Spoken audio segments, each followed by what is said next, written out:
첫 번째 가볼까요? 예, 며느리 손주도 해치려 했다. 자, 송도 이 총기 살해 사건 속보입니다. 유가족 입장이 나왔습니다. 이 사건과 관련해서 그동안 워낙 카더라가 많다 보니 입장을 낸 걸로 보이는데요. 자, 하나씩 좀 정리해 보시죠. 네, 60대 피의자 조 씨는 지난 20일 인천 송도의 아파트에서 자신의 생일 잔치를 열어준 30대 아들을 살해해서 어제 구속이 됐었습니다. 당시 상황에 대해서 조 씨는 아들만 살해하려고 했다 이렇게 경찰에 주장을 했는데요. 하지만 유가족에 따르면 피의자는 피해자뿐만이 아니라 그 자리에 있던 며느리와 손주 등 모두를 대상으로 무차별적인 살인을 계획하고 실행했다 이런 주장이 나왔습니다. 조 씨는 편의점에 다녀온다면서 총기가 든 가방을 들고 올라와서 피해자에게 총 2발을 발사한 뒤에 피해자 지인에게도 2차례 방아쇠를 당겼지만 불발됐다고 했고요. 또 아이들을 피신시키고 숨어있던 며느리가 잠시 피해자를 구조하기 위해서 방 밖으로 나왔을 때 조 씨는 총기를 재정비하면서 며느리에게 소리를 지르고 추격했을 뿐만이 아니라 아이들이 숨어있는 방문을 여러 차례 열려고 시도하면서 위협하기도 했다 이렇게 얘기를 했습니다. 또 일각에서 제기된 피해자 어머니와의 이혼 등 심리적인 갈등이 사건으로 이어졌다는 주장에 대해서도 입장을 밝혔는데요. 근거 없는 주장이라면서 조 씨는 열등감과 자격지심이 하나도 없는 자신감이 충만한 사람이다 이렇게 밝혔습니다. 유족에 따르면 피해자는 평소에도 아이들에게 존경받는 부모가 되고 싶다면서 아버지인 조 씨의 생일도 직접 챙기고 연락도 자주 했다고 설명했습니다. 자, 성공한 전처에 대한 열등감, 자격지심 그런 거 없는 인간이다. 자, 일단 유족은 범죄 전문가들의 해석을 부정하고 나섰는데요. 자, 그 전처가 대표로 있는 업체도 입장문을 냈으니 자, 박 변호사님 이제는 네. 공개해도 될 것 같습니다. 맞습니다. 국내외 100여 개의 지점이 있죠. 대표적인 피부 관리업체 약손명가라는 업체의 대표입니다. 조 씨하고 이혼을 했고요. 실제로 조 씨가 1999년도에 성폭력 범죄로 집행유예 선고를 받았는데 그 이듬해 2000년도에 이혼을 했다고 합니다. 이혼을 하긴 하면서도 아마 아이들 때문에 사실혼 관계 같이 이렇게 유지를 했다고 하고요. 근데 문제는 아들이 결혼한 게 한 8년 전인데 아들 결혼할 때 이혼 사실을 알렸다고 하고요. 그렇지만 조 씨는 이때까지 아들이 이혼 사실을 모른다고 아마 알고 있었지 않을까 이렇게 보입니다. 예. 자, 계속 내용이 좀 나올 것 같습니다. 다음 이어가죠. 자, 우편물을 휙휙입니다. 늦은 밤 원룸 주택에서 벌어진 황당한 행각 제보 영상 만나보시죠. 자, 터벅터벅 걸어오는 저 남성 멈칫 뒤돌아보더니 우편함으로 직진합니다. 어디 보자. 우편물 썩 꺼내서 바닥에 휙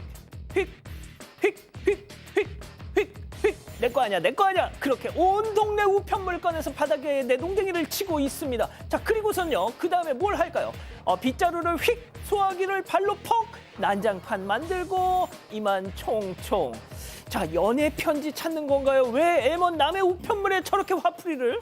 네, 지난 5일 저녁에 원룸 임대인인 제보자가 겪은 일입니다. 당시 제보자는 원룸 세입자를 구하기 위해서 중고 거래 플랫폼을 알아보고 있었는데요. 근데 2명이 20분 간격으로 집을 오기로 했습니다. 그런데 먼저 온 사람이 집이 마음에 들었는지 바로 계약을 하겠다고 한 거예요. 그래서 제보자가 뒤에 오기로 한 남성에게 죄송하다, 방을 못 보여드리겠다고 연락을 남겼습니다.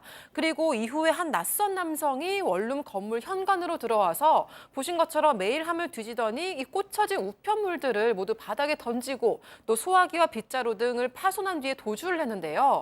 경찰에 신고하고 이제 남성이 원래 집을 보러 오기로 했던 사람이라는 걸 알게 됐다고 합니다. 그게 저 사람이에요? 네, 그래서 경찰은 재물손괴와 주거침입으로 중고거래 업체를 압수수색해서까지 남성을 검거를 했는데 검찰이 이 경찰의 송치 의견을 받아들이지 않고 불송치로 보완 수사를 지시했다고 합니다. 자, 손 변호사님. 네, 경찰이 송치했다더라도 검찰이 보완 수사를 지시할 수 있습니다.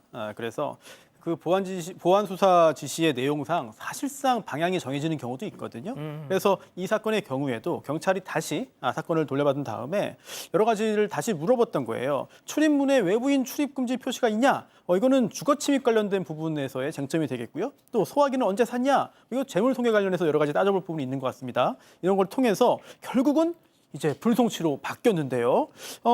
하지만 여기에 대해서 제보자는 이게 도대체 왜 불송치인지 모르겠다라는 입장이고요. 또 게다가 경찰로 넘어간 다음에 이 가해자가 합의 인사를 이제 보내왔어요. 미안하다는 채팅 메시지도 보냈거든요. 합의금도 제시를 했습니다. 하지만 제보자는 이걸 다 거절하고 소송 가겠다라고 한 건데 이렇게 불송치가 되고 보니까 다소 황당한 상황이라고 할 수 있겠습니다. 그렇군요. 좋습니다. 다음 이어가죠. 냉동고 위에 주르륵입니다. 자, 편의점에서 벌어진 황당한 상황 제보 영상 만나보시죠. 자, 편의점을 찾은 남녀, 마음에 드는 라면 하나 골라서 계산대로 가져갑니다. 아우, 손님, 저희 매장은 취식이 안 돼요. 자, 일단 계산은 진행합니다. 자, 저 남녀 이내 편의점 구석으로 가더니 상자 위에서 라면을 호로로로로록, 호로로로로. 손님, 여기서 드시면 안 된다니까요. 자, 남성은 라면을 챙기더니 밖으로. 자, 여성도 뒤따르는데요. 자, 바로 그때 냉동고 앞에서 라면 국물을 싹, 면발도 싹. 예, 라면발 네가 다 치워. 자, 진짜 심보 못됐다. 왜 저러고 다 찍혔어요, 교수님. 네, 어제 오후에 평택에서 있었던 일인데요. 지금 이 편의점 사장님이 제보를 해주셨어요. 근데 맨 처음에 설명해 주신 것처럼 남녀가 들어와서 라면을 사서 이제 먹으려고 그래서 여긴 시식대가 없어서 라면을 먹을 수 없습니다라고 얘기를 했어요. 근데 이제 알겠다라고 얘기하면서 계산을 한 겁니다. 그러니까 예. 알고 계산을 한 거예요. 그리고 가다가 이제 안 된다고 얘기했는데도 박스 위에서 먹었는데 그 박스 안에 있는 물건은 파는 물건이라서 거기서 먹으면 안 된다는 그 경고 문구도 써놓았대요. 그런데도 거기서 먹었어요, 남자는. 경고문도 있어요. 네, 근데 이 남성은 먹었지만 이분이 이제 드시면 안 됩니다라고 얘기하니까 네 알겠습니다 그러고 나가고 있었는데 그 거기까지 뒤를 좋아. 따르던 여성 어. 아까 이런 식으로 냉동고에다가 면발을 들어가지고 탁 버리고 복수하는 것처럼 뭐 이렇게 한 건 국물도 떨어지고 그래서 저 냉동고 안으로 그 국물이 스며들었대요. 그래서 그 안에 이제 뭐 냄새도 날 거고 뭐 그럴 거 아니에요. 그래서 안에 있는 거 폐기해야 될 게 생겼다고 아이고, 다 들어갔네. 전하셨습니다. 아이고, 박 변호사님. 네. 없어서 못 먹는 저 맛있는 라면.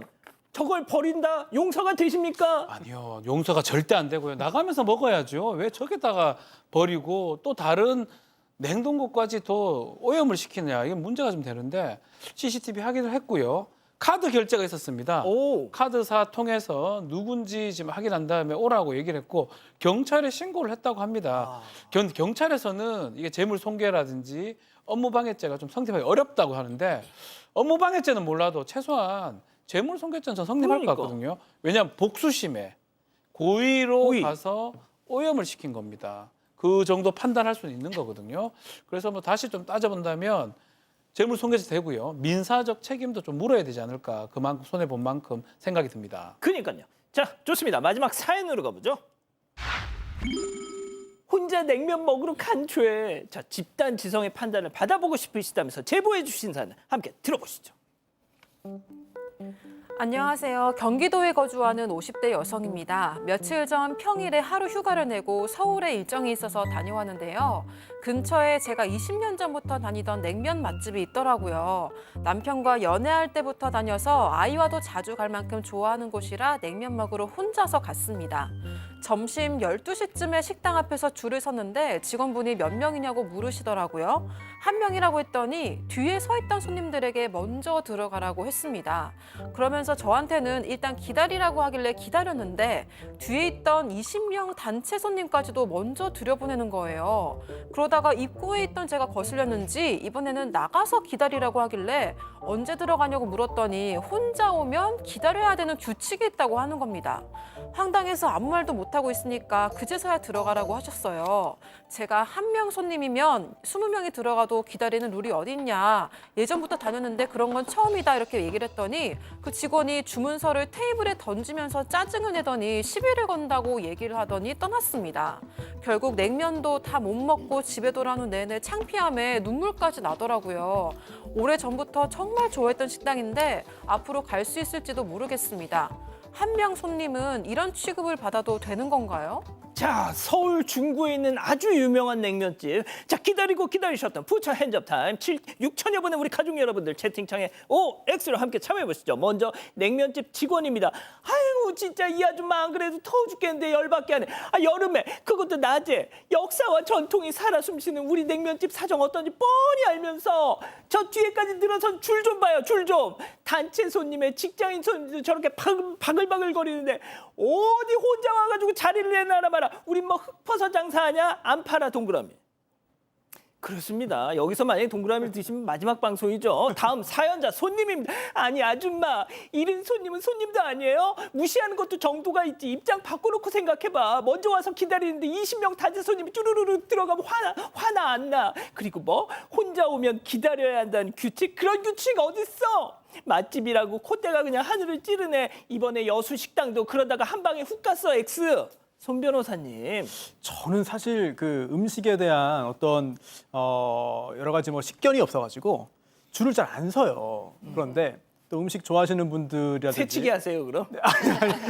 맛집을 찾는 분들은 이런 경우를 종종 겪으신다고 하더라고요. 그런데 우선 고생하시는 그런 식당 업주분도 계시고 또 종업원도 일도 많고 힘듭니다만 가장 최우선적으로 봐야 되는 것은 손님들이 얼마나 만족하느냐. 그게 중요할 것으로 보이고요. 그리고 또 설령 여러 가지 융통성이 발휘돼야 되는 그런 상황이라 하더라도 미리 설명을 하거나 아니면은 사후라도 잘 알아둘 수 있게 설득을 해야 되는데 그런 부분이 부족하지 않았나 이런 생각이 듭니다. 그러니까요, 교수님. 네, 이분은 진짜 찐 단골 손님이잖아요. 지방에서 왔고 혼자서라도 기다려서 드시려고 웨이팅도 했고 지금 날씨도 너무 더운데 이런 소중한 손님을 이렇게 막대하고 하대한 건 정말 잘못한 거라고 생각을 해요. 물론 식당 주인은 그러고 싶은 마음은 없었을 수 있죠. 직원 교육의 문제일 수도 있는데 어쨌든 굉장히 불쾌하셨을 것 같고요. 물론 저도 요즘 이제 식당에 가면 좀 기다릴 때 예를 들어서 단체석은 이제 뭐 다 마련돼 있으니까 단체석이 비어서 단체부터 들어가겠습니다. 조금만 기다려주세요. 이렇게 또 이렇게 사정을 얘기하시는 분도 있어요. 그러면 이제 기다려드릴 수가 있어요. 근데 이 경우에는 그렇게 친절하게 응대를 하면 설명을 해준 게 아니라 나중에 거의 테이블에 던지고 짜증내고 왜 시비 거냐 이런 식으로 얘기한다? 있을 수 없는 일이라고 생각합니다. 그러니까요, 박 변호사님. 자, 요즘 냉면이나 어떤 식당이나 혼밥 또 혼자 먹는 사람 많기 때문에 그런 자석들이 있습니다. 저 같은 경우도 거의 뭐 혼자 먹거든요. 오. 2인석에 이렇게 1인 앉으면 되는 거고 20인석 있으면 그 안에 옆에 먹으면 되잖아요. 사실 그것도 말이 안 되는 상황으로 봐야 아, 그럼 되고. 박 변호사님 모르는 사람하고 마주보고 전 먹습니다. 아, 진짜요? 뭐 어때요? 그럼 인사도 하고요. 맛있게 드시라고 하고. 그런 것들이 좀 사실은 그게 문화가 됐기 때문에 가능한 거거든요. 더더군다나 냉면은 좀 이런 말씀 드리기 뭐하지만 물냉면이요. 한 3분 정도면 다 먹습니다. 저 기준으로. 조금만 더 짧게. 1.5분, 아, 1분 30초면 그냥 몇 번 자르고 2번 정도 넣으면 물 쫙 마시면 끝나는 상황이거든요. 이걸 갖고 말이야, 이걸 뭐 기다린다고 한다는 것 자체가 뭐 이분 우리 제보자분 천천히 드신다고 하더라도 오래 안 걸립니다. 회전율이 매우 짧거든요.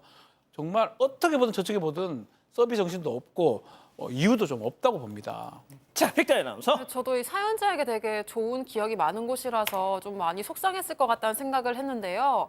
정말 그 요새 혼자서 밥 먹는 사람들도 많은데 좀 경우가 아니라고 생각을 했고 특히 주문서를 던지는 게 정말 충격적이었습니다. 가족분들도 많이 비슷하게 생각을 하신 것 같아요. 내 사랑 선희민희님, 요즘 1인 가구가 늘어나고 혼밥 혼술도 많은데 완전 장사 속이네요. 가지 마세요라고 하셨고요. 김매숙님도 다시는 가지 마세요라고 하셨습니다. 우수라님은 잘못된 식당 문화 이런 댓글 남겨주셨습니다.